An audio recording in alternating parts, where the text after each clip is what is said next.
Hey, welcome to the Cam and Otis show. I'm doing an offsite in case those of you looking on the video, and you may hear a little bit of difference in my sound because yeah, I'm outside and at the ranch, so just enjoying life's opportunities. And this episode, I should say, we got a good friend of ours, Joel Clelland, joining us, and it's not Mick Clelland, it's just Clelland, which we discussed in the green room, and we're going to try not to, although all three of us love our Scottish history. We're gonna try to stick into some subjects that Joel, I just, whether or not he considers himself an expert, I consider him an expert, and that's cryptocurrency. And Joel, man, great to have you on the show, dude. Thanks, Otis. Great to be here. Yeah, and you know what? I want to jump into something you said when we were talking in the green room, and not about the mix or the max. 1 year as a CEO, so you're the guy. You are now that there's nobody up here above you, and everybody's Nobody looking I to can you. blame. Yeah, Exactly. everybody's looking to you for the answers. What's that been like? It's not the first time I've run an organization, but it's the first time I've been a CEO. But it's funny. I believe that there's the right person for the job. Or I was talking with a gentleman, a dear friend, before I took the position, and I said, I think I was built for this. And the way I would kind of explain that is I like to take care of people. And as a CEO of a global company, I get to take care of lots of people. Or to flip that, there are lots of people that are in my care. And I can see that as a point of concern or stress or worry, or I can be empowered by it. And I tend to be empowered by it. I love that. Go ahead, Ken. That's one of the things that I loved in my experience as a CEO in my startups is it's like I joke, it's like being in business school of you got these case studies all the time that just keep coming to your desk and you just get to solve problems and help people. And it's like the coolest thing ever. And if you have that skill set, it's a really enjoyable thing. Yeah, well, if you have that skill set. It's interesting because the team that brought me aboard, because I'm not the first CEO of this company, they brought me aboard because they like my backgrounds, not just in leadership, but also in education and traditional finance. And with this emerging space of blockchain technology and everything that kind of comes along with it, having somebody who's comfortable with the evolution, I think is critical. And I think somebody used the word nimble a couple of weeks ago, not in reference to me. We were just having a conversation. And I think that that's really important, is to remain nimble and flexible and see, okay, this is coming at me. Like you said, Cam, things are popping onto the desk. and how important is this? Is it mission critical? Is it something that we need to be successful today or this week or this month or even this quarter? And there's a lot of that kind of in the mix. And I couldn't be happier with my team. They are just great. And that's probably the reason I'm not more stressed, is because they are just amazing. They execute. If they weren't executing, I'd be concerned. And you know what, you've hit on something I just think is so important, and it gets so glossed over, and it's still about the people. I don't care how much technology comes in. You're a technology-based company, blockchain, crypto, all this the latest and greatest, but it still boils down to the people on your team and taking care of the people on your team. That's awesome. I mean, and I hope a couple of them might listen and hear you say that too. Maybe a couple of them. I think they're tired of listening to me. Yeah. No, so well, where did that feeling of wanting to take care of people come from? Is it family life? Is it some experiences you had? I'd love to hear more about that.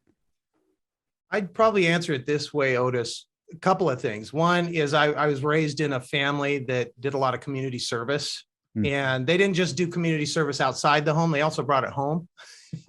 And what does that mean? We've had, a couple of dozen people kind of circle through our home over the years as I was growing up. And I'd come home. I said, "Who are you?" "Oh, you're staying with us for a few months?" "Okay." And I think just kind of being comfortable with that there are people, whoever's in your orbit, you have some level of care for them. And maybe not to take care of them in the physical sense or even the emotional or psychological sense, but at least don't injure them. And I think that's the balance that I kind of drew from my formative years, is take care of as many people as you can, but do your best not to hurt anybody. And that seems kind of simple, but at the end of the day, that's a good way to kind of live your life, I think.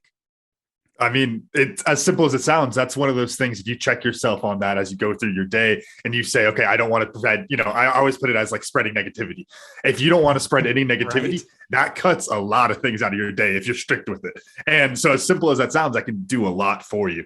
I'm really curious, was that something that helped you with your people skills? Because as much as you were saying from like the the sense of community and helping people, I was thinking just in the sense of having some random person in the house for 3 months, that would either put you like as far as the socially awkward spectrum, that puts you either on the good side or the bad side. I don't think there's an in between in that kind of a sense. I totally agree with that, Camden. I would say that not everybody who was brought home was somebody that I would be breaking bread with regularly.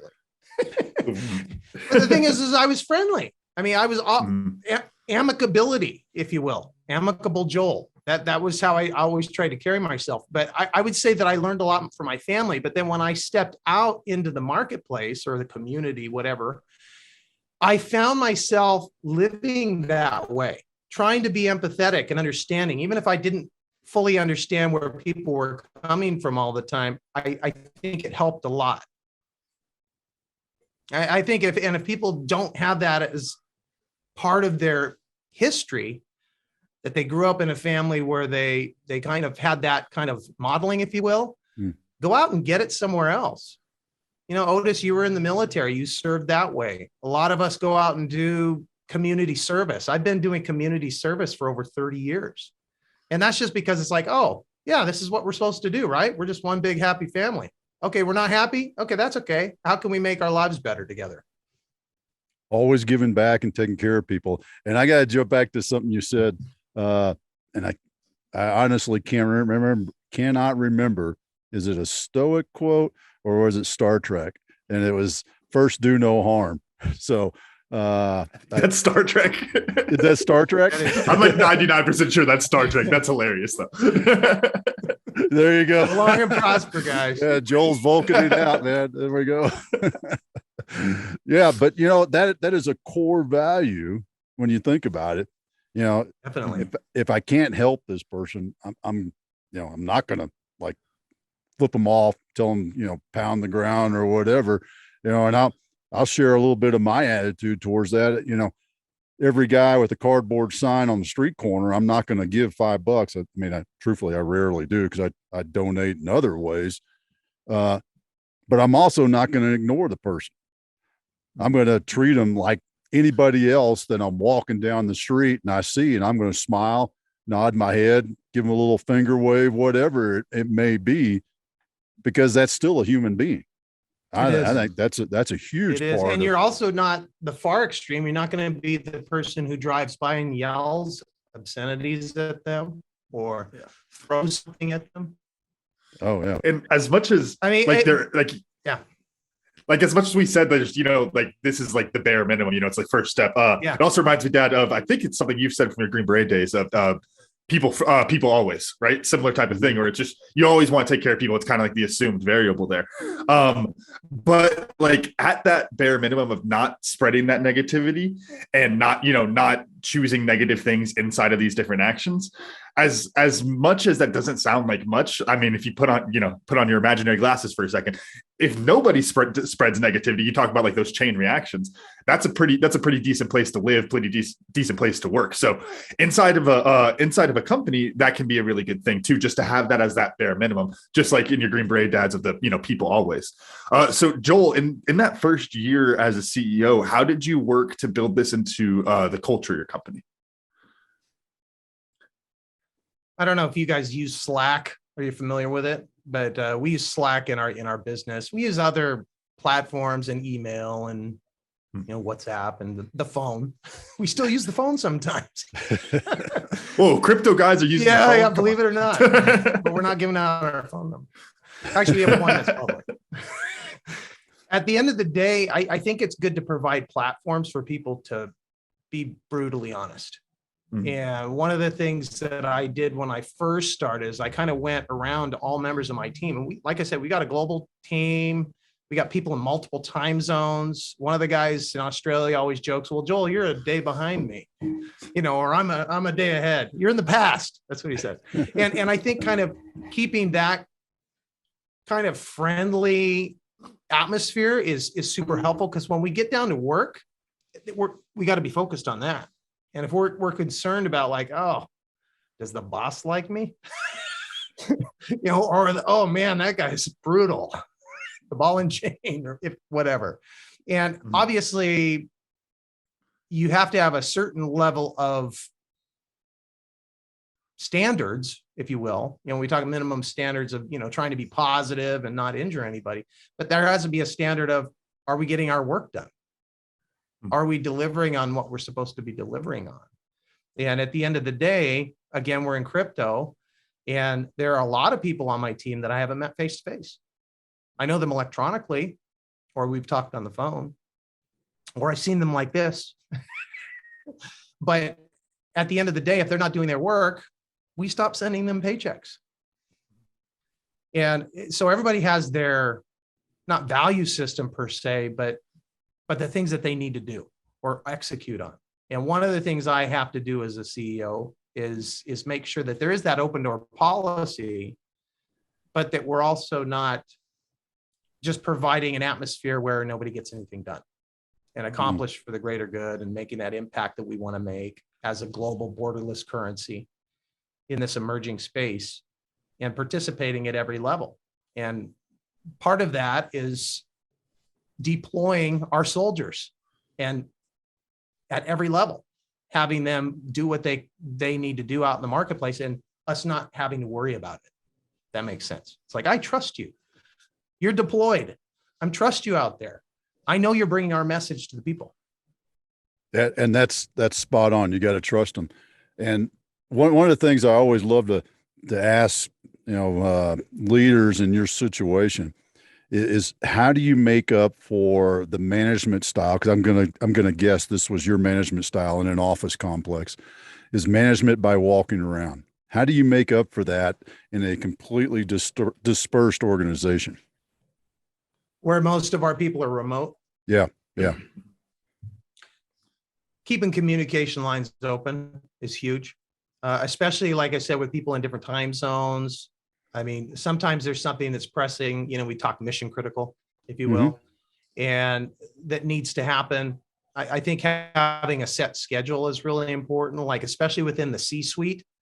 Like there are certain meetings that happen regularly. If somebody's not going to attend or something happens, something needs to be shifted, we make sure that we connect with each other.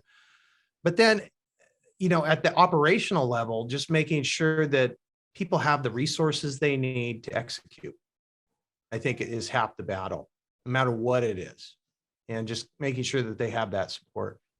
I don't know if that fully answers your question, Otis, but yeah, well, I've got not being able, like I can't go down the hall. I mean, the people down the hall are in a different business. They're not even in my business. Right. But but the thing is, I mean, when I can press the flesh, I like to. And the thing is, we have enough people here in the US where I've been able to do that. But even the people that are overseas, having that phone call, making sure that it's important, and I believe that just connecting is important, even if we don't have anything to talk about. Me checking in, how's your family? How's the new baby? How are things going in your part of the world? Yeah, we have team members in some places that have seen some really serious action lately, without naming countries. And certain things slowed down a little bit because of that. I mean, thankfully everybody's healthy and safe, and that's what's most important. Yeah. I think from there, it's like safety first. Do you have the resources you need? Are you executing? And making sure they hear you say that. I think that's a key element. we can say that, we can put it in a document, put it on the break room wall, or it's, in your, at the bottom of your Zoom screen, whatever. Right. Right. But until right. you say it and demonstrate it with action, people don't hear it. And one of the things, can I share one other thing too, Otis? Yeah, Sorry, please. but you first, you were still in the middle of something. Well, no, my follow on to that was in the military, I had commanders who would say, I have an open door policy from 4 to 5 on Thursdays and Fridays or whatever. So I'm always curious when in your situation, particularly with the multiple time zones. I mean, and we're not talking about Pacific to Eastern time zone. We're talking about, 8, 12-hour differences, right? Right. Or 19. Or 19. Yeah, that's right. That's right. The guys at Australia on the other side, right? They're there tomorrow. But how do you do that? What's your system or process that you use to do that? I'd say respect. It starts there. And then one thing that I was going to add, and I'm glad I didn't cut you off, because where you were riffing was solid, is that I want to just mention about Slack is one of the things that I also included along with air quotes, open door policy was some channels that are just for not necessarily shooting the shit, but dropping some information in there that can maybe help everybody from either a personal growth level or something like that, or something that's in the news. Like when we were in the green room, Otis, you brought up something that's in the news. It's like, let's talk about it. How do we approach different things? How can that better the team? And that particular channel is dedicated, so there's no back and forth about business in there. There's no negativity in there. It's like, Cam, it's a positive zone, 100% positive zone, that kind of a thing. Yeah, but I think that's pretty important to have in any organization, as a place where you can go, whether it's an open door policy or not. Now, your commanders had some office hours. People know what my office hours are, but they have to adjust it depending on where they are in the world. And one of the things that I do is I try to flip it. Like today's Thursday for us, but I start wishing half my team a good weekend today. Have a good weekend. Take care. Yeah. It seems simple and maybe not that important, but it is respecting people's time and those types of things. And, I'm willing to get up in the middle of my night so that I can serve my team. I'm also willing to do that for people out in the marketplace if they're located somewhere that's maybe not favorable to me, but I know it would be helpful to them. And I can't do that all the time, but I free up parts of my schedule to do that. It makes me think of, I think it's an important thing, just in general, when you're talking problem solving, of sometimes you can't get the perfect solution and you just need something that can fill the purpose as best as it can. It takes me back a bit to, my Verby days doing virtual events. One of the big brain questions, as I like to call it, that I would spend a lot of time thinking about, never solved, of course. But otherwise I'd be doing that right now. That's why it's working for me. He didn't solve that question. I didn't solve the problem. Yeah, you have lots of perks though, I bet. Oh yeah. But the big brain problem that I spent so much time on was basically like networking and those type of things, of just like, how do you create in a virtual space that sort of like raw energy and electricity, whatever you want to call it, that comes when people are together, the water cooler and that type of thing.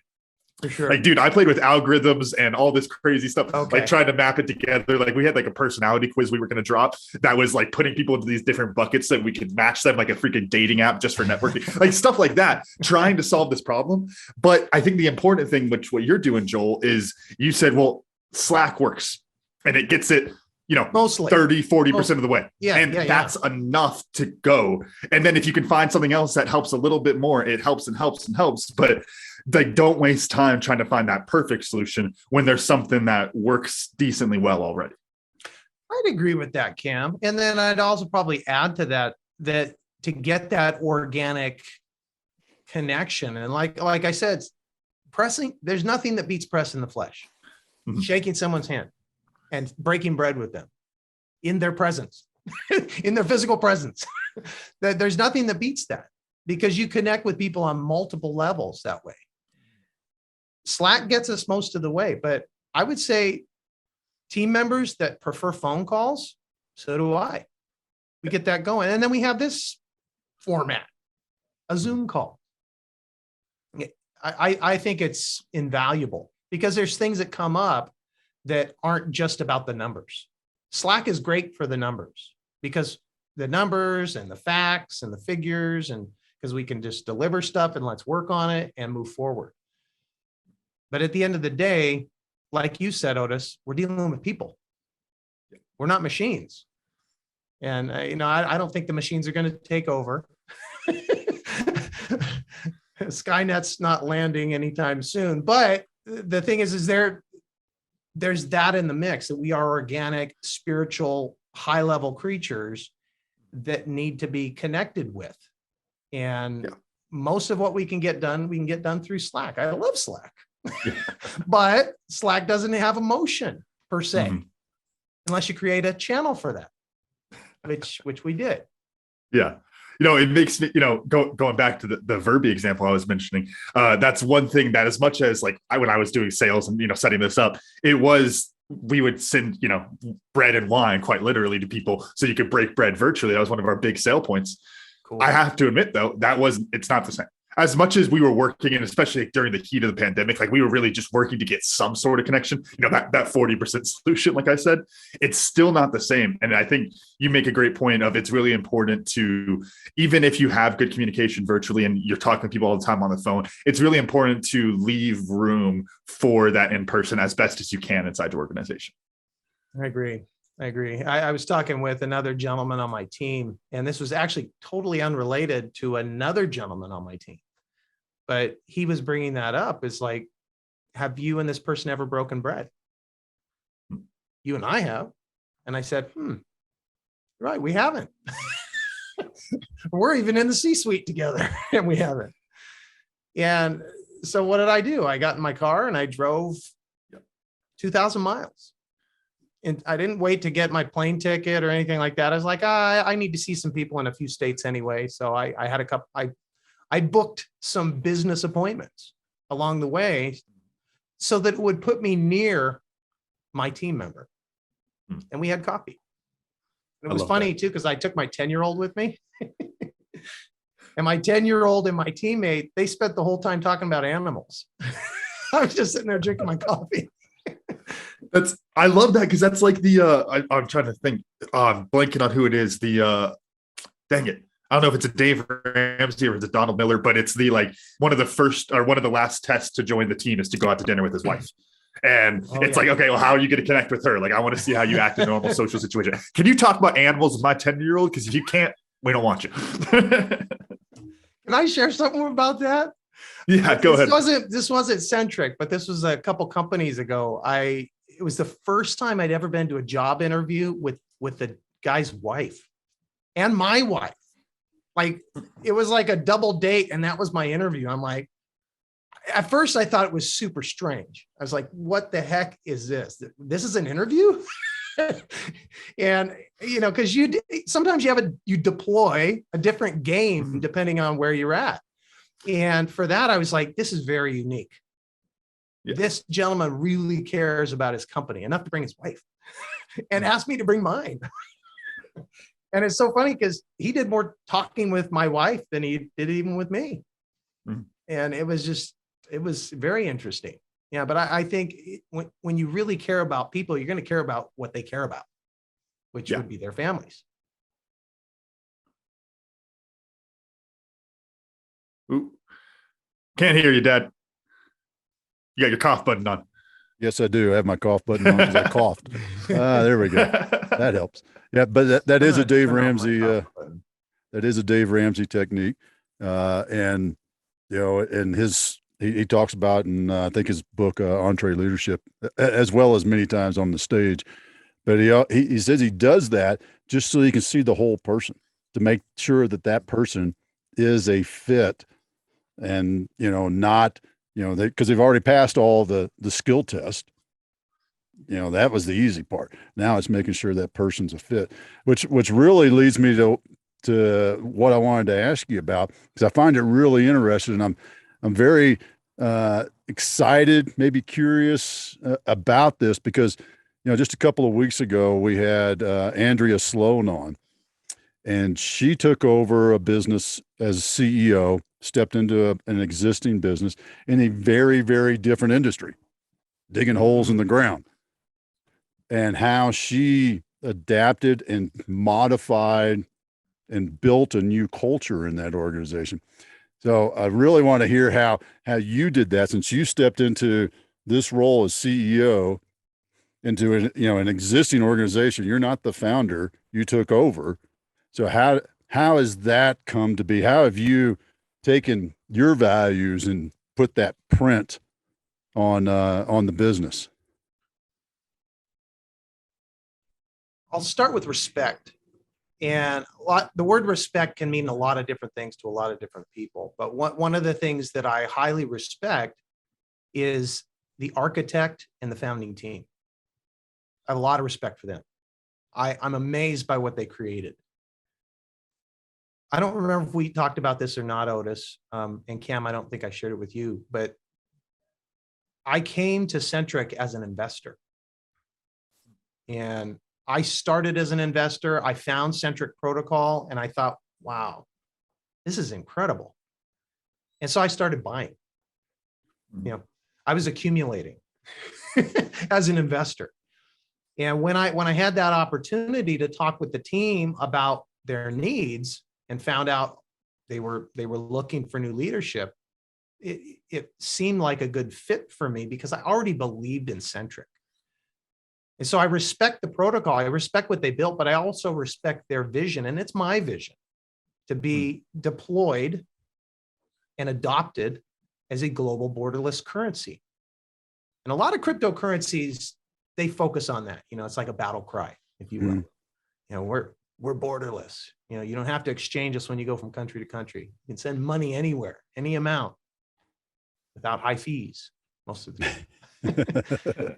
And I mean, those are all great things, but if I didn't really believe it, it wouldn't mean anything to my team. And I'm just an extension of the protocol. I see myself that way. How did you, I'm trying to think how to word this. So you said that the vision was your vision as well. I guess what percent is what I'm curious about, because as somebody coming in, you could love it, but you could be like, God, there's this one thing, gosh, you could just change this one thing. But as the CEO, that's your job to make those changes. So how has that been? Because I think that's a very interesting balance of respecting the original vision, but also wanting to improve on it and help move things forward. For sure. One of the things that we want to continue to grow is adoption. That's a focus for me. I also have a background in education. Educating people is huge with me. And I mean, we have an entire YouTube channel just dedicated to education. And that's separate from Centric's main YouTube channel. That's where I, cut videos here and there to educate people on what's happening in Centric. Because we're in an emerging space, there's still a lot of room for growth. You're familiar with CZ from Binance. He talks about this all the time. We are so early in this. And one of the things that I want to be effective at and have Centric be effective at is educating people, not just about Centric, but about crypto and where it's going. Because I don't think there's enough effective educators out there. There's plenty of people that are born and raised in tech and they can talk MIT till the sun goes down, right? And most people are not connecting with them yet because there's a lot of powerful voices out in the marketplace that are either pro or con our sector. And this is a conversation we have internally, but I don't mind sharing it publicly. I don't mind. Is that the protocol or protocols or blockchain ecosystems that can figure this out are going to be the most successful, is educating people, not just saying, hey, we're on this exchange, this exchange, this exchange. Oh, if you like decentralized, we're on these swaps over here. That's great to tell people where to go, but to show people where this is going, that's huge. how do you, as the CEO, I've heard the phrase before of like the CEOs in industries like yours, where it's like you have to be able to look around the corner and see the things that people can't see, and then be able to educate them on that. You're already kind of touching on it. How do you work to be able to paint that picture and try to remove some of that uncertainty for something that, I mean, we talked about it 100 times on the show that like we can't predict the future. Like no matter how good, how smart you are, no one can predict the future. So how do you work to paint that vision and communicate that to your team? And then, like you said, also educating other people. Right. We mentioned Slack earlier. I've got another channel in the Slack channel where I just bring the news. I bring, hey, this is what's happening now. And something that's happened in the last 10 months ish is the conversion of Mr. Warren Buffett. Mm-hmm. And maybe he's not fully converted yet. This is the gentleman who just a few years ago said Bitcoin's worse than rat poison. He'd never touch it. But he and his companies are moving into the space pretty heavily. Mm-hmm. And what does Mr. Buffett see that we should all see as investors?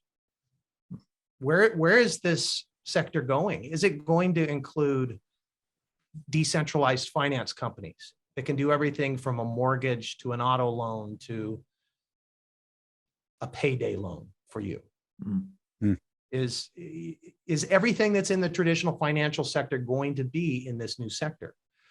I was dialoguing with a gentleman who wrote a white paper for a new DAO, a decentralized autonomous organization. And this DAO is focused on insurance and lending. And their whole focus is that. And painting a picture of where this is headed, that everything you can do in the traditional financial world, you're going to be able to do in this emerging financial world. And by the way, we're a part of that. And you can invest in the coins, you can invest in the infrastructure. You can start your own coin. We're not going to stop you. You can spin up your own token. There's lots of things that can happen in this industry. I think talking about what is possible is huge.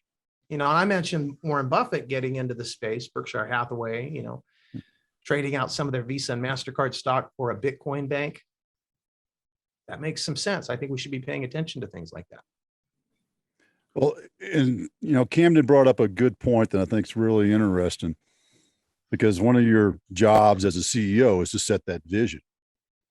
And it's so all over the map in your industry right now.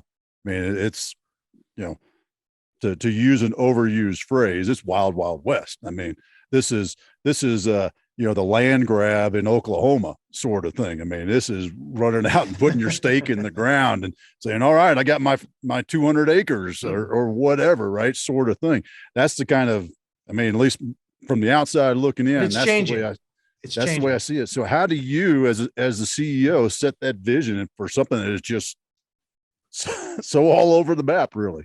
Right. And especially with like thousands of projects out there all over the world. I mean, the projects tracked on CoinMarketCap are around 13 or 14,000 in the fall. And now we're at 18,000 or something like that and growing. I had dinner with a gentleman Sunday night, just earlier this week. And what did he say? Something like, well, there's thousands out there, Joel. Tell me about yours. How do you cut through the noise? Yeah. And you gotta have something significant. Well, there's a lot of things that I could share publicly about why Centric has staying power, and how there are a lot of projects that aren't going to be around in 5 years. We are going to be. We've got a good, strong, solid roadmap. And we're also working in two different parts of the sector. We're a transactional money because we're integrated with payment gateways, plus people are holding us as an investment. And then we're also on the DeFi side because we see that we have full potential integration in decentralized finance. Plus, we got a lot of great connections. And I think that's half the battle in any business, is having the right strategic partners. And there's a lot of things that we don't talk about publicly because they're percolating. Maybe we have an LOI with a company or an agreement with some companies. There's some things working behind the scenes. And the public doesn't always see that until it's ready to go. But there's a lot of things that are very exciting that are happening. And in the meantime, the investors can enjoy the rewards of the protocol every single hour. because that's how our protocol works. You go get our token from exchanges, bring it in, convert to our in-network token, and you get hourly yields. You mentioned that it's I think you said 18,000 projects now. I don't know. I didn't check before I hopped on. Hey, we are big on paraphrasing statistics here, so don't worry. Okay, well, you can drop it in the description notes, and then you can also compare it with CoinGecko because I think they're around 14,000. Okay. But what I'm curious about there is, you mentioned even like, if you want to start your own coin, you can. One of the things I've heard a lot is, as one of the things that I guess makes crypto look so bad is the what I would call like an accidental scam artist, where it's like it's people who get interested in it and they're like, and maybe I'm giving them too much credit, but they're not consciously trying to rip people off as much as they're like, this is the future, I want to do it. But then they don't have the roadmap, like you mentioned, or they don't have a good plan. They don't have a system around them. And the piece I heard on that, they were basically saying all you can do is trust the person in charge and listen to them, because if they have a vision for it, that means that they're probably taking the steps to do things properly. We talked about security before the show.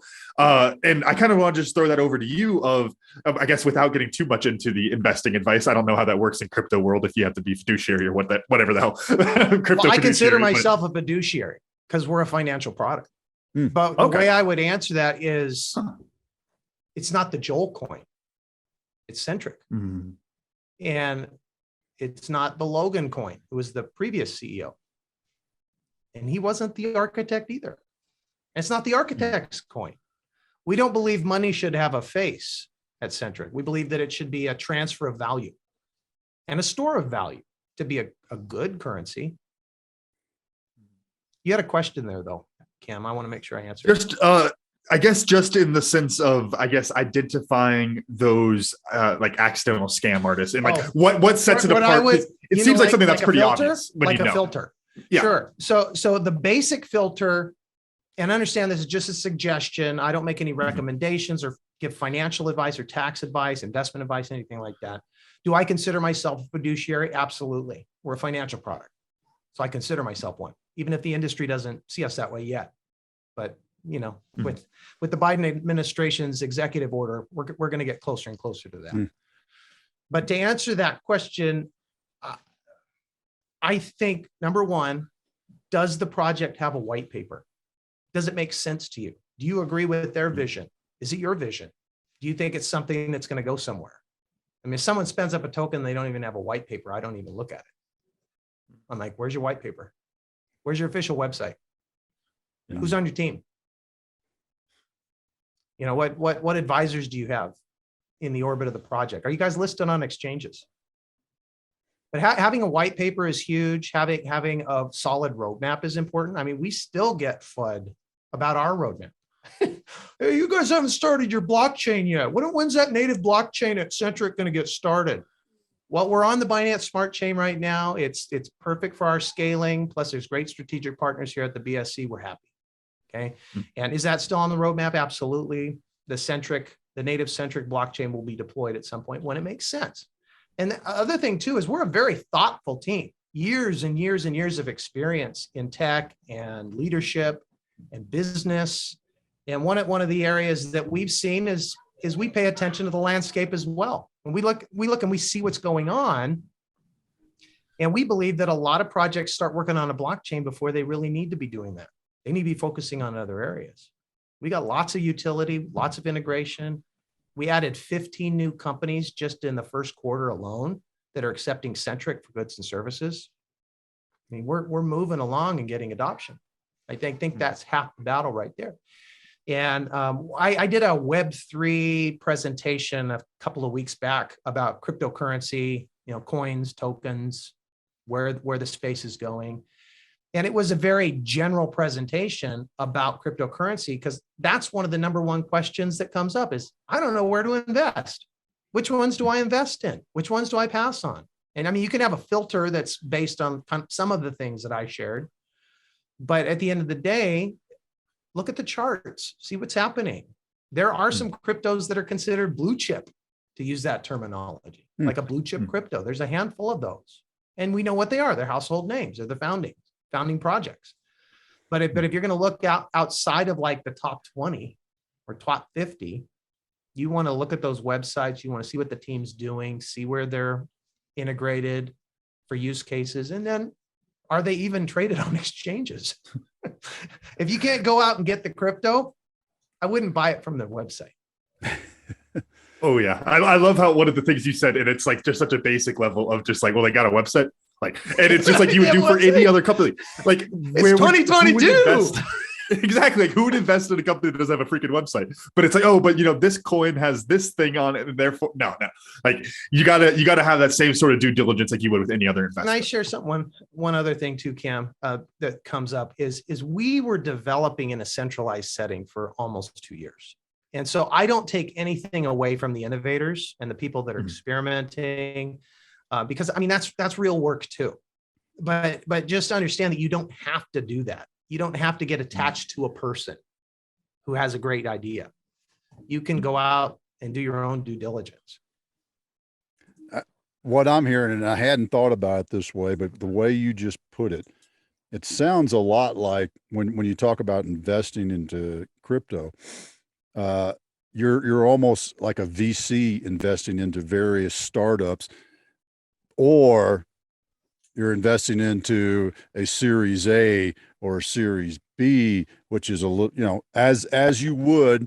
I mean, there's a little bit more security when you invest. You're a Series A type of investor or a Series B, because now the company's got some legs. Much like I'm seeing, and I'm going to stop fumbling with the right terminology and toss it back to you, because I just want to. Is that a accurate metaphor in where we're at with crypto assessment? I would totally agree with that. Yes. Yeah. I mean, it's funny because we're a crypto company, so everybody gets paid in crypto. My salary's paid in crypto, not fiat. And when I first came aboard, we were paying everybody in Bitcoin. Bitcoin's number one. What's Bitcoin's challenge? It's volatile. It goes up and down. So you can get your paycheck, and then your paycheck goes down, or your paycheck goes up. I mean, that's real world money stuff right there. So we ended up moving to a stable coin, because a stable coin is just like an electronic dollar. It doesn't go up, doesn't go down. And so I think at the end of the day, knowing what you're working with and knowing what the assets are is very important. But then also doing that additional due diligence, I think is very big. On the side of that due diligence, this is like another vein of that conversation I was pulling that question from. Does and I don't know how to put this, if there's a more sophisticated terms for it, but does the artwork or anything along that line actually matter? That's something I feel like I hear some, to where it's like there's this other end of the industry that's almost trying to do a fine art type thing as the value. You're talking about and NFTs. Yeah. Oh, I yes. thought you were talking about infographics. That's the level of education I have. I just mixed them. Hey, if you have a really flashy ad. No, yeah. I think that, again, the space is still so much in its infancy. And I like that you touched on NFTs, because I don't even think we're scratching the surface right now. I mean, it's like the tulip craze right now, and people are just going crazy and trading art. And I can package this into an NFT. I can package this into an NFT. I can send, sell portions of that NFT as an investment, if you will. But I don't even think we're scratching the surface. One of the things that Centric is in the conversation on is using NFTs in business. So not as collectibles or as an investment per se, but as a tool in business. Maybe you can wrap a warranty in this, and then a couple of clicks and you've got your warranty. As the world continues to trend paperless, this is another way to use this technology. Maybe concert tickets or special offerings from a company. We're actually starting to see that a lot now, is where a company will actually spin up. Actually, one of our strategic partners is doing their first NFT collectible set. And I think it's already been built, and they're getting ready to do a distribution of it probably within the next week and a half. And the cool thing about this is everything about this, we'll call it a collectible art series. That's really what it is, these NFTs, is when a customer, and I like to use a customer name because they're customers of this company, this retail company, they're going to receive these NFTs and they can hold it. They're like, it's like, it's not a piece of the company. It's not like shares. That's more like crypto, traditional crypto. But this is something that has value to me because I value this business. Oh, by the way, now I can still take this value and create more value by trading it on the secondary markets. And so it has that other utility, if you will. But I think we're just scratching the surface with NFTs. I'm in a lot of conversations right now with people that are finding ways to get true integration for businesses. And a lot of the tier one companies globally, like your Fortune 100, they've got people on their teams that are already trying to find out, like, how can we use this? Mm-hmm. So, you have obviously the question. No, and it answers what there was of that question. It wasn't the best put question, okay. So it answered what I wanted out of it. But you have, at least compared to definitely the two of us, demonstrated this really high level of knowledge with crypto, and I could see how that's really important. But I think there's this other thing that I was thinking about preparing for this episode, where like so often you have a leader or a CEO who doesn't have that type of a knowledge, and they just know to surround themselves with the right people. Right. And the irony on that I'm building to is as we move more and more towards regulation. One of the complaints I hear a lot is it's, like if you listen to, or what was the interviews a couple of years ago where the Congress was asking Mark Zuckerberg all these crazy questions. Like, you guys clearly don't even know how the freaking internet works. And then these are going to be the people regulating this cryptocurrency, which I'll talk to really smart people. And they're like, dude, I don't even know what regulation should look like. And So I guess what I'm building to is, do you think that there's a little bit of an irony of this, like an irony of this desire to have experts regulating things, but then also at the same time, we can look at a CEO who just puts the smart person in the right role. And then that's, but then that's like praiseworthy. And maybe crypto is different to where you can't need that. Like I'm thinking, just like any other regulation, you bring the experts on to talk about it, and then you just trust them. So is there a little bit of an irony in that distrust there? Or do you have any other thoughts on that? I think it's interesting. I'll use another I word, interesting. And I'll say this about it. The last 3 hires that we had are top rate picks, it's like, hey, I want them on my football team. So last 3 people that we brought aboard are just absolutely incredible. I don't have the same resume as they do. They're just amazing. And we're continuing to scale our team to the team that you want Centric's team. Who do you want on this? Oh, well, I want Centric on this because they have the right team. Outside of that, I think it's interesting you brought up Zuckerberg and the regulators and people that are in places of power, because there are some good things that are coming out. And we actually talk about this internally. We want the guardrails, because what the guardrails do is they show you, okay, well, this is what we can do. And this is going to trim out a lot of the bad actors, because this is still, in a sense, like you brought up, Otis, the Wild West. But it's changing. It's becoming more regulated.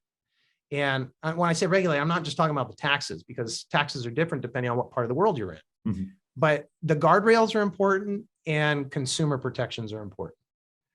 Beyond that, supporting the innovation, which is another thing that came out of the executive order that came out recently, is that they want to support the innovation. We'll see how much support that the industry gets on the innovating that's taking place. But at the end of the day, true crypto is not central bank digital currencies. They might look the same in your wallet, but they're not the same thing. Central bank digital currencies are just digital fiat. And so the powers that be can continue to run money the way they think it should be run. But the innovators in our space are going to continue to do things the way we think they should be run. And at the end of the day, we'll see who has the best product, if that makes sense. It does. Yeah, and I'm just, what it made me think of is because it's happened in a couple of other industries where the leaders of the industry have come together and formed an alliance, if you will.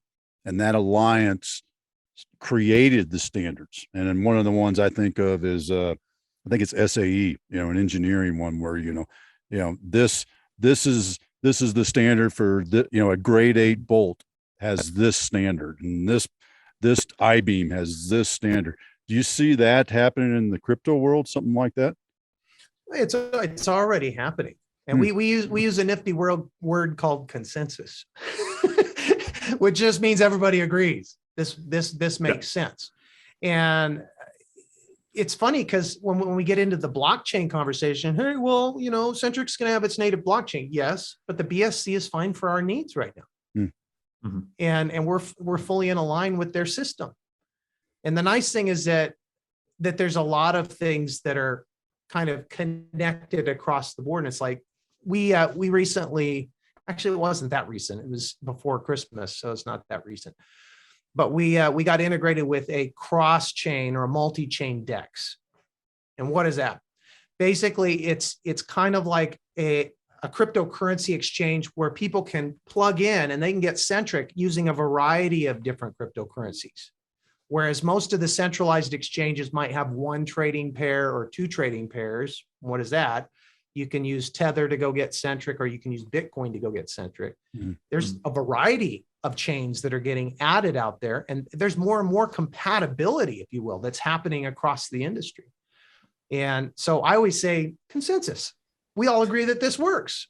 That we all agree that this is how it should be. And within our industry, we're seeing what works and what doesn't work. Mm-hmm. And the things that don't work are getting, left on the editing room floor, so to speak. The one that just popped in my mind is the internet. I mean, that was all the standards, the www, the .com, and now, dot whatever. That was a consensus based worldwide. So I think there's a great example of that happening right there. Yep. And I'm glad you brought up the internet, Otis, because everything that's happening now is just the new chapter of the internet. I mean, everybody talks about Web 3. Well, what was Web 1? Web 1 was the first iteration of the internet. Web 2, large tech companies started trading in our data and our preferences, and clickbait became a thing. Where they were making the money off of us willingly, we were giving it away, right? Oh yeah, sure, I agree. You can use my likeness and my preferences and everything. And no, you don't have to give me any cut of that. Web 3 is finding a way to kind of bring some of that back to the users, create a better user experience. And part of that is on the money side. And I think crypto is a better form of money. I love on that. Before you go, Dad, I was just going to say this reminds me a lot of our conversation with Kim Stuck about regulations in the marijuana industry and like that growing. And one of the things that I found so interesting talking with her, and you can apply it to a lot of different industries. It's kind of like you're saying, Joel, of like writing. If there's not the regulations, you can set a standard. And if you get other people set to that standard, to the consensus, like you're saying, then you kind of already have it, even if it's not regulated. It's like we've talked about this a bunch with Kim Stuck, Dad, the idea of like the organic marijuana, like organic hemp, to where it's like you can't get the proper certifications from the USDA because it's not federally regulated, and there's all these hoops that you have to jump through. But when you get 100 farmers together who commit to the consensus, Joel, and they all do it the exact same, and they all go to that standard, and then you put that little logo in the bottom of there or whatever it is, then it's like all of a sudden, you're there, you establish it. And I think that's an important thing, an important lesson for all sorts of different industries. Of like, if it's not, whether it's regulation or something else, if there's not that standard, you can establish that standard. You can get other people in the industry to work together to establish that standard. And then you can be the game changer in that. We've talked about that again on my Kim Stuck episode of like how much of a game changer is that, of the gap of like pesticides and all this stuff, of if you just get a group of people who stop using it and then you use that as your sale point, the people who are doing it wrong, the accidental scam artists I talked about earlier, they're going to fall off. They have to. You either adjust or you get off. Yeah, I agree. It's good. Well, man, the what'd you learn? I learned so much about the whole crypto thing, and interestingly enough, thank you for explaining Web3, because I've like Camden, kind of doing my research this morning, and And I'm like, Web 2, Web 3. I saw that. Now It's just the next chapter. Yeah. Simplify it for Otis. I appreciate that. I don't like things complicated. But man, I'm going to go back for what I learned to just that basic foundational thing that is one of my favorite phrases when I talk about leadership, when I talk about how to do things, is mission first, people always. And man, and it doesn't matter the industry, the people matter. I don't care whether you're making grade eight bolts in a manufacturing plant, or you're creating crypto or doing a crypto exchange. And man, if the people ain't there to do it, it ain't going to be successful. So that's just one of my favorites, and will always be. Hey, Camden, how about you? What'd you learn? In the same vein, what we were saying at the beginning of do no harm first as a leader, even in an industry or in a business where you have no idea what's happening. And not that Joel has no idea what's happening. He clearly has a very good idea of what's happening. But from the outside looking in, even if there's so much uncertainty, if your first protocol is to not do any harm to your team or to your customers, all that kind of stuff, that's going to get you on a good enough foot moving forward that you can do better from there. Get you on that right foot. Joel, how about you? What'd you learn? That I've got some pretty good hashtags. One of my favorite hashtags is others first. And then my other favorite hashtag is hashtag community. And communities are just groups of people that come together and have a common purpose and look out for one another. I love that. Love it. Love that. Great. And one of the things that you mentioned early on, and I want to make sure that we share this out there, is, I always ask, how do people get in contact with you, which we'll do. And I want to know that, but you specifically mentioned your YouTube channel and how you're putting out the education, which I think is so critical for anybody that just, even if you're not looking to invest, you just want to know what the heck's going on. What is that? Where, obviously YouTube, but how do we find it? So if you go to YouTube and just put in Joel Clelland, my first and last name, it'll pop right up. Awesome. And how do people get in touch with you? How do they find out more about Centric? What's going on next? For sure. So for businesses, I'm on LinkedIn, and you can also email me directly, joel@centric.com. And then, of course, Twitter is where I'm most active on social media. And I'm at Real Clelland on Twitter. And it's interesting because I used to be the real Joel Douglas Clelland, which included my middle name, when I first started getting reactivated and more active on Twitter. And it's funny because within 2 months, just because I was actually participating in what was happening on the platform, Twitter shortened my name to Real Clelland. So, and I did a video about that a couple of years ago before I was working with Centric. I said, well, aren't other Clellands out there real too? Am I the only real Clelland? Well, I always laugh at our friend, the real Jason Duncan. Oh yeah. Every time I say that's a cool dude right there. Oh, Jason's a great guy. I anytime I can give a plug for him, I agree. But you know what? Now I have another real one in my life. If Twitter shortens him to at Real Duncan, then we'll know he's right. There you go. Oh, that's awesome. Joel, man, this has been great. Really appreciate your time and the education for us. This is a amazing industry, and things are growing, and y'all are doing great things. So I appreciate your time. Camden, run us out. All right. Thank y'all for listening to today's show. Special thanks to our guest, Joel Clelland, for joining us today, and our sponsor, Tribe and Purpose. Find your tribe, find your purpose. You can check out recent episodes of the Cam and Otis Show on Spotify, Apple Podcasts, wherever you get your podcasts, and check out a full archive at thecamandotisshow.buzzsprout.com. The Cam and Otis Show is on Facebook, Instagram, and Twitter. Thanks again, and we'll see y'all next week.